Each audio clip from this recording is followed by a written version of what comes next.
ઉના તાલુકાના સિંબર ગામે પ્રણીતાને દસ્તાના ઘા ઝીકી અને મોતને ઘાટ ઉતારી દેતા પરિવાર વિખેરાયો।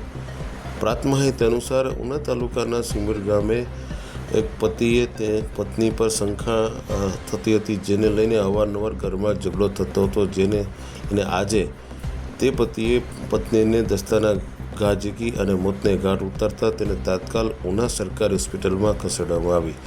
ડૉક્ટરે તેને મૃત જાહેર કરતા પરિવારમાં શોકનો માહોલ સર્જાયો, ત્યારે ઘટના સ્થળે પોલીસ પણ દોડી આવી હતી। આ ઘટના બનતા હોસ્પિટલે મોટી સંખ્યામાં ટોળેટોળા એકત્રિત થઈ ગયા હતા। ઉના તાલુકાના દરેક સમાચાર તથા લોકલ સમાચાર જોવા માટે અમારી ઉના ન્યૂઝ ચેનલ સબસ્ક્રાઈબ કરો અને શેર કરો। પબ્લિકે પર આ સમાચાર જોતા હોય તો ફોલો કરો। ધન્યવાદ।